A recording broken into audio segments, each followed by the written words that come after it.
तो मैम मुझे ये समझाइए ना कि जैसे कि फेस की बात हुई, हमने फुट की बात रीडिंग की और पाम रीडिंग की बात की। तो मुझे ये बताइए कि जैसे कि सेलिब्रिटीज़ होते हैं तो इनके फेसेस भी आप देखकर बता सकते हैं कि जैसे कि अगर हम शाहरुख या सलमान जैसे सेलिब्रिटी की बात करें तो उनके फेस में ऐसा क्या अलग होता है जो कहते हैं उनको इतने लंबे समय तक रेलेवेंट रखता है? नहीं, इसमें फेस की कोई बात नहीं है। फेस की बात नहीं होती है क्या? Thanks to botox okay. कि वो भी बड़ा काम करता है कि लंबे समय तक रेलेवेंट रखता है। तो अब तो बहुत सारी चीज़ें, बहुत सारे मापदंड चेंज हो गए। मगर अगर आप किसी भी सेलिब्रिटी की पहले की पिक्चर्स और अब की पिक्चर्स निकालें, हर 5 साल बाद आपको फेस में ट्रांजिशन दिखेगा। कभी गाल अंदर हो जाएंगे, कभी चीक बोन हाई हो जाएगी, कभी जॉ लाइन प्रोमिनेंट हो जाएगी, कभी डबल चिन आ जाएगी। ये हर उस चेंज को जो आपको साइकोलॉजिकली हो रहा है, आपके चेहरे पर रिफ्लेक्ट करने लग जाएगा। तो फर्क करता है ये मैम बोटॉक्स वगैरह से, जैसे जो रियल पर्सनालिटी? नेचुरली भी होता है। अगर आप अपनी पिछली 10 साल पहले की फोटो देखो जब आप स्कूल में थे, तो अब आप वैसे कहाँ लगते होगे? तो हर बार हमारा सिग्नेचर और हमारा चेहरा बदलता है। तो जब वो बदलता है तो वो नई कहानी बोलेगा। ओके। लेकिन मैम जैसे कि ये जो हम अगर ये जैसे बात की हमने बोटॉक्स की बात की, सर्जरी की बात करें, तो इससे फ़र्क कितना पड़ता है?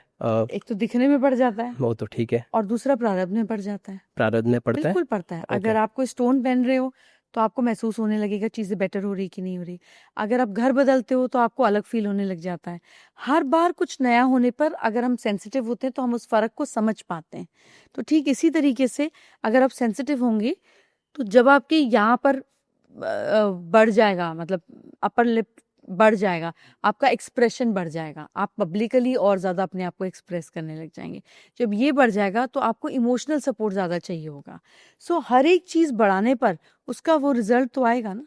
अब मैम ये जानना चाह रहा था कि जैसे कि आपकी इंडस्ट्री में काफ़ी लोगों से दोस्ती है, अगर आप किसी पर्सनालिटी को, जैसे आप ये सारी चीज़ें बता रही हैं, तो अगर वैसे कुछ किसी का नाम ले सके, अगर बता सके। आप ले लो, मेरा लेना ठीक नहीं होगा। ओके, मैं अगर प्रियंका चोपड़ा की बात करूँ तो?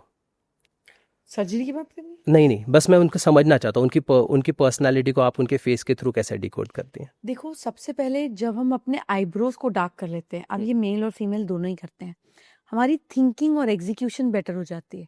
क्योंकि आप आईब्रो से अपनी एग्जीक्यूशन, अपनी हेल्थ और अपनी एनर्जी लेवल को बढ़ाते हो। आप विराट कोहली के नेचुरल आईब्रोज देखो और मोदी जी के नेचुरल आईब्रोज देखो, आपको एनर्जी लेवल में फर्क समझ आ जाएगा। ये आपको वुड एलिमेंट स्ट्रॉन्ग कर देता है। तो आपको ना वो करना है, करना है, करना है, करना है, खत्म नहीं होता। तो जब आप आईब्रो टैटू से इसको डार्क कर देते हो तो आप वही एलिमेंट क्रिएट कर लेते हो। सेकेंडली, नोज जो है, जितना पतला होता है उतने पैसे कम टिकते हैं। जितना चौड़ा होता है ये वेल्थ बन जाता है, आप पैसे को रोक पाते हैं। तो अब हम जितना इसको पतला करते जाएंगे, फोटोग्राफी में तो बहुत अच्छा है, पैसा नहीं टिकता, आएगा बाद में, खर्च पहले करेंगे। और जितना नोज चौड़ा हो जाएगा उतनी ज्यादा मनी की रिटेंशन पावर बढ़ जाएगी। फिर प्रियंका चोपड़ा, हमारा जो अपर लिप है ये हमें लोगों, यानी कि हमारे प्रोफेशनल या आउटर वर्ल्ड में हमारा एक्सप्रेशन बेटर करता है। नेचुरली जो रेशियो ये है कि इस होंठ से ये होंठ 25% ज्यादा होना चाहिए, हम ऐसे ही देखते हैं।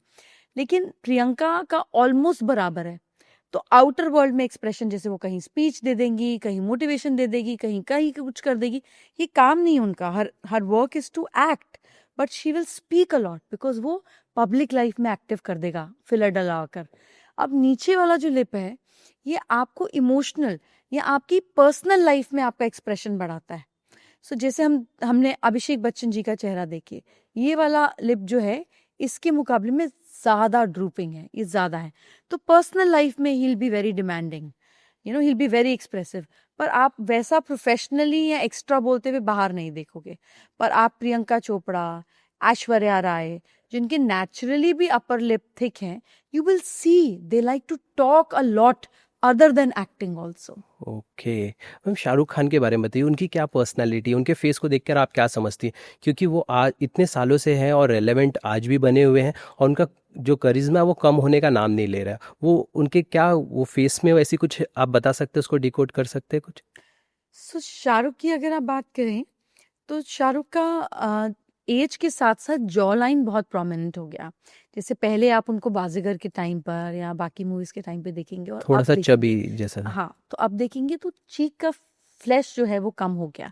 ये जो फ्लैश होता है चीक्स का, ये आपका सपोर्ट सिस्टम बहुत अच्छा करता है, आपको लोगों से बहुत सपोर्ट मिलता है, so cute, people like you more. ये जितना अंदर जाता जाता है उतने आप अकेले होते जाते हैं, which is good bad whatever up to him. तो अब देखो पॉलिटिशियंस जो बहुत पावरफुल और स्ट्रांग है, लॉट ऑफ फ्लैश है, तभी लोगों का सपोर्ट, इतनी भीड़ और ये सब। और शाहरुख खुद भी कहते हैं कि मैं दोस्तों को रिटेन नहीं कर पाता, अगर कोई होगा भी तो मैं कर नहीं पाता। That means support system weak हो जाता है। हम सपोर्ट करें तो करें, हमें कोई सपोर्ट करने के लिए नहीं है। और जितना जॉ लाइन प्रोमिनेंट हो जाता है उतना आदमी एक्शन ओरिएंटेड हो जाता है। और शाहरुख के चेहरे पे you can't miss his nose, it's like prominent out there. तो सेल्फ रिस्पेक्ट को लेकर बहुत टची होंगे, कोई दो बात भी इनको बोल देगा तो 20 जवाब दिए बिना रुकेंगे नहीं। मैम ये जो गाल पे जो डिम्पल, इसकी भी कुछ इंपॉर्टेंस होती है? ये आपको चार्मिंग बनाती है, मैग्नेटिज्म देती है। अगर ये राइट साइड पर होता है तो आपको आउटर वर्ल्ड में देता है, अगर इन लेफ्ट साइड में होता है तो आपको आपके फैमिली, क्लोज फ्रेंड्स, इनके बीच में आपको मैग्नेटिक और एक करिश्मा देता है। ओके ओके मैम, जैसे कि मैं सेल्फ मेड लोगों की बात कर रहा था, तो मुझे बताइए कि जैसे पंकज त्रिपाठी है, नवाजुद्दीन सिद्दीकी है, उनके फेस को आप देखती है तो क्या समझ रखती हैं? अच्छा लगता है, मतलब उसमें हर एक का सेल्फ मेड से चेहरे का कोई लेना देना नहीं, ये एटीट्यूड की बात है। आपका क्या क्या प्रेफरेंस रहेगी, कैसे आप सोचते हैं, आपका थिंकिंग पैटर्न कैसा है, आपका बिहेवियर पैटर्न कैसा है, ये हम फेस रीडिंग से देखेंगे। हाँ, अगर माथे की बहुत लाइन क्लोजली देखिए तो इसका अंदाजा लगाया जा सकता है कि प्रारब्ध और किस्मत कितना साथ देगा। मगर face reading is not about कि ये आदमी सेल्फ मेड बनेगा कि ये आदमी सेल्फ मेड नहीं बनेगा, ये आपको हॉरोस्कोप बताएगा। अच्छा, तो उसके लिए हॉरोस्कोप पे जाना हर है? एक चीज को 100% रिजल्ट की तरह नहीं देख सकते। ओके। सो मैम, अगर किसी को अपनी लाइफ में जैसे कि हॉरोस्कोप का, तो अगर उसे अपने जानना है, उसकी किस्मत भविष्य जानना है, तो वो हॉरोस्कोप की तरफ जाए या फिर कहते हैं फिर सब तरफ ही चली जाए, एक ही बार थोड़े 1 महीने की सैलरी खर्च कर ले, क्या फर्क पड़ता है। आपके पास आ जाए? नहीं, बिल्कुल मेरे पास नहीं है, इतने पैसे खर्च करने की जरूरत नहीं है। बहुत सारी एप्स है, मेरी भी ऐप है एस्ट्रोकर्मा, उसमें भी पूछ सकते हैं। जो काम मैं करती हूँ मेरे ट्रेन लोग उसके 150th प्राइस पे करते हैं, व्हाई नॉट। अगर आपको पर मिनट 20 रुपए, 30 रुपए, 50 रुपए देना पड़े और 5-7 मिनट में आप अपनी जिंदगी के 5 इंपॉर्टेंट क्वेश्चन पूछ ले, तो 500 रुपए से ज्यादा का तो आप पॉपकॉर्न खा जाते हो मूवी में, उसमें सलाह लेने में क्या दिक्कत है।